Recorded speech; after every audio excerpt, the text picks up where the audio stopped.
কি সমস্যা? ২ দিন ধরে ইগনোর করছো কেন? স্রোত শুভর গলা শুনে একটা ঢোক গিলল। আজ এত আগে বাসায় চলে এলো।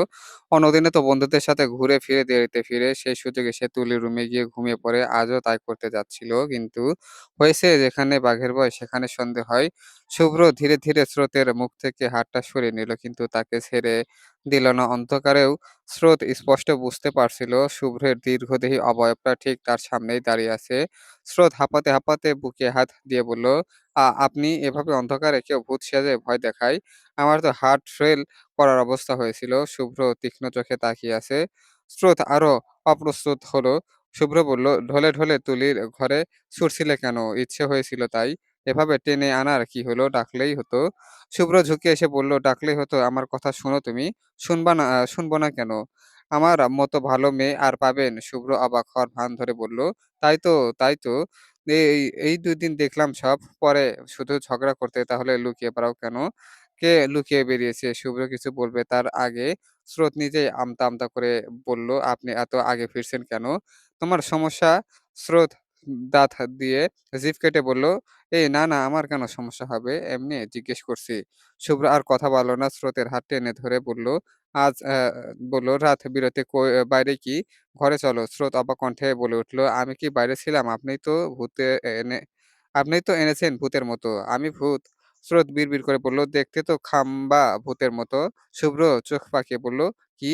কিছু না, আমি ঘুমাবো। Bye, no disturb." ততক্ষণে ঝগড়া করতে, করতে রুমে চলে এসেছে ওরা। স্রোত প্রসঙ্গ আড়াল করতে এক প্রকার বিছানায় লাফিয়ে উঠে কম্বল মুড়িতে নিস্তেজ হয়ে পড়ে রইল। শুভ্র কিছুক্ষণ চুপচাপ ওর কাণ্ড দেখে একটা দীর্ঘশ্বাস ফেলে নিজেও বিছানায় এলো। ততক্ষণে স্রোত নিজেই ঘুমে কাঁদা। শুভ্র ওর দিকে তাকিয়ে একটু হাসল। মুচকি হেসে বিড়বিড় করল, "পিচ্চিটা বড় হবে কবে?" এই শুভ্র কালকে স্রোতের খালামণি তোকে আর স্রোতকে যেতে বলেছে। শুভ্র খেতে, খেতে জবাব দিল, "আম্মু, আমার ভার্সিটি ওপেন হবে জানো না? এখন কিভাবে? সে তো আরো ২ দিন পরে যাবি। কালকে ঘুরে আয়। বিয়ে হয়েছে কদিন, তোরা যাবি না?" মায়ের জোরাজুরিতে রাজি হয়ে গেল। শুভ্র বলল, "ঠিক আছে যাবো।"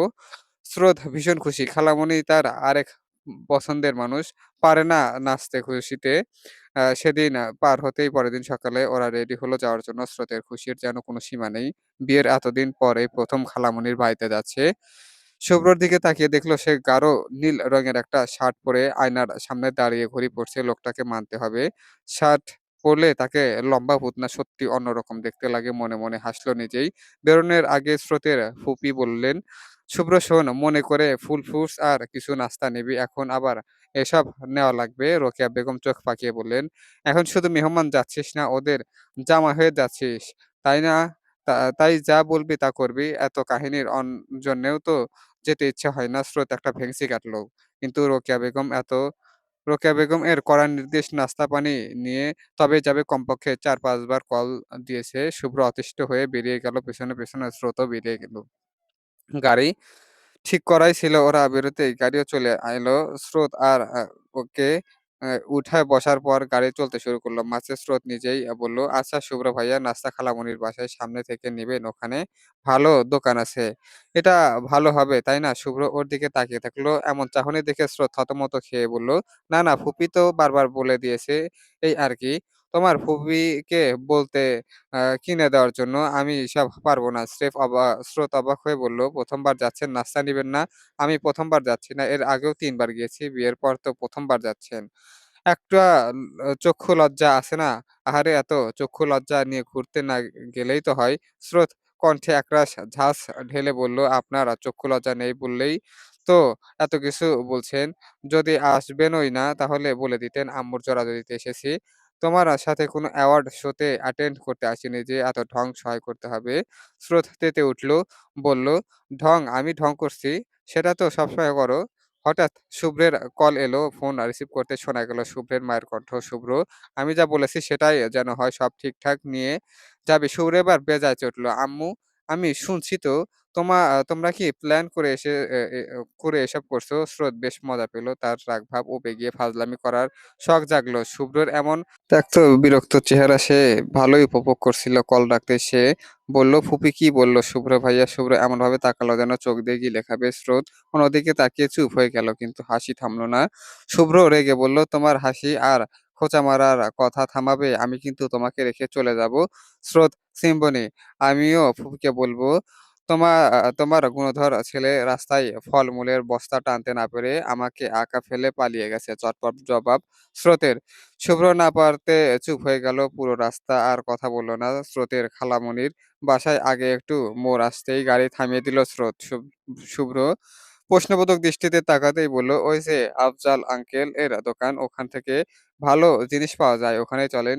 শুভ্র আর কথা না বাড়িয়ে সেটাই করল। দোকানের সামনে আসতেই দোকানদার অর্থাৎ আফজাল আঙ্কেল বললেন, "আরে স্রোত না?" স্রোত হেসে জবাব দিল, "জি আঙ্কেল। কেমন আছো মা?" "ভালো আঙ্কেল। আপনি ভালো আছেন?" "হ্যাঁ।" "তোমার আব্বু কেমন আছে?" "হ্যাঁ আঙ্কেল ভালোই।" "তোমার খালামণির বাসায় যাচ্ছ?" "জি।" কুশল বিনিময়ের মাঝে আফজাল আঙ্কেল শুভ্রকে দেখে বলল, "তোমার সাথে এই ছেলেটা কে?" স্রোত একবার শুভ্রের দিকে তাকিয়ে বলল, "উনি? উনি আমার ফুফাতো ভাই। মুখে যা এসেছে বলে দিয়েছে।" বুঝতে পারার পর চোখ বুজে বড় করে তাকালো স্রোত। শুভ্র তীক্ষ্ণ চোখে ওর দিকে তাকিয়ে স্রোতের নিজের বোকামিতে নিজেরই রাগ লাগলো। শুভ্র কিছুই বলল না। প্রয়োজনীয় সব নিয়ে গাড়িতে উঠে বসলো। স্রোতও উঠে আসতে শুভ্র বলল, আমি তোমার ভাই লাগি?" স্রোত কাচুমাচু করে বলল, "ইয়ে মানে ভুলে মুখ দিয়ে বেরিয়ে গেছে, অভ্যাস।" ওকে। শুভ্র চুপ হয়ে গেল। ওর এমন চুপ হওয়ার কারণ স্রোত বুঝল না। একটা না হয় ভাইয়া বলে ফেলেছে, তার জন্য রাগ করতে হবে? এত সহজে কিভাবে অভ্যাস পাল্টাবে সে? সেই ছোটবেলা থেকেই তো ডেকে আসছে। বিয়ে দিবে জানলে ছোটবেলায় শুভ্রর সাথে ভাইয়া শব্দটাও শিখিয়েছিল কেন? কিছুক্ষণের মধ্যে খালামণির বাসায় পৌঁছে গেল তারা। সেখানে শুভ্র বেশ স্বাভাবিক আচরণ করল। সেখানে অবশ্য স্রোত অন্যদের সাথে মিশে ছিল, শুভ্রের দিকে অতটা খেয়াল দেয়নি। খালামণির যত্ন আত্মেই যথেষ্ট। সারাদিনটা ওখানে কাটিয়ে সন্ধ্যার পর ফিরে এলো ওরা। বাড়িতে ফিরতেই স্রোত ক্লান্ত স্বরে বলল, "ও ফুপি, ঠান্ডা পানি দাও গো আমাকে, কাইল হয়ে গেলাম।" রোকেয়া বেগম পানি আনতে যাবে তখন হঠাৎ শুভ্র বলে উঠল, "আম্মু পানি দাও আমার বোনকে।" এই কথা শুনে স্রোত আর রোকেয়া বেগম দুজনেই ওর দিকে তাকালো। শুভ্র ভ্রু নাচিয়ে বলল, "কি হলো? পানি দাও আমার মামাতো বোনকে।" কাইল হয়ে গেল তো আমার বোনটা। স্রোতের ক্লান্ত ভাব কেটে কাশি উঠে গেল। রোকেয়া বেগম চোখ পাকিয়ে বললেন, "কিসব বলছিস তুই? স্রোত তোর বোন হতে যাবে কেন?" শুভ্র না জানার ভান করে বলল, "কেন? ও আমার বোন নয় বুঝি? মাথা খারাপ হয়েছে তোর? স্রোতের সাথে বিয়ে দিয়েছি। আর তুই বলছিস বোন? স্রোত, আমি তোমার ভাই না?" রোকেয়া বেগম না বুঝে ওদের দিকে তাকিয়ে ধমকালেন, "এই শুভ্র, কি বলছিস, হ্যাঁ?"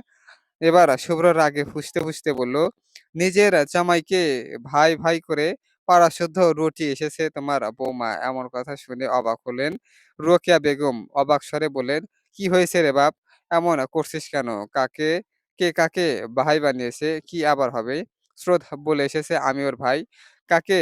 শুভ্র পুরোটা খুলে বলল। রোকেয়া বেগম হাসি চেপে স্রোতের দিকে তাকাতে শুভ্রের পাশে মুখ কাচুমাচু করে দাঁড়িয়ে থাকা স্রোত বলল, "ফুপি, উনি তো আমার ভাই লাগে, তাই ভাই বলেছি।" বিষয়টা বুঝতে পেরে মনে বেশ হেসে নিলেন রোকেয়া বেগম। হাসি লুকিয়ে স্রোতকে বললেন, "ওহ! ও ও ও ও এখন তোর ভাই হয়? তোদের বিয়ে হয়েছে না?" স্রোত মুখ কালো করে বলল, "ভুলে বলেছি। ইয়ে মানে মনে ছিল না। এত দ্রুত অভ্যাস পরিবর্তন করা যায় নাকি?" "সেই ছোট্টবেলার অভ্যাস, তাও ঠিক তো শুভ্র? কিন্তু স্রোত ভাই ডাক বন্ধ কর। এটা যে অভ্যাস সেটা তুই বুঝতে পারছি। অন্য কেউ তা বুঝবে না, তাই না?" আম্মু শুভ্র রাগ দেখিয়ে রুমে চলে গেল। স্রোত বোকা কণ্ঠে বলল, "এটাতে রাগ দেখানোর কি আছে ফুপি? আমি কি ইচ্ছে করে করছি নাকি? একটা ভাই ডাকলে কি এমন হয়ে গেল?" এবার আর হাসি চেপে রাখলেন না রোকেয়া বেগম। হেসে জবাব দিলেন, "অনেক কিছু হয় বুঝবি না তুই। এখন থেকে ভাই ডাকা ছেড়ে দিবি আজীবনের জন্য। এবার যা ফ্রেশ হয়ে নে।" স্রোত মাথা নেড়ে রুমে চলে গেল। কিন্তু কথা সব মাথার উপর দিয়ে গেল। কথা হতে কে যেন বিড়বিড় করল, "একটু এইটুক পিচ্চি হয়ে বড্ড শক্ত প্রতিপক্ষ পেয়েছে তুমি, শ্রোতাম্বিনী।" ভিডিওটি ভালো লাগলে থাকলে অবশ্যই লাইক, কমেন্ট, শেয়ার এবং সাবস্ক্রাইব করে পাশে থাকবেন। চলবে, আর ভুল ত্রুটি ক্ষমা সুন্দর দৃষ্টিতে দেখবেন।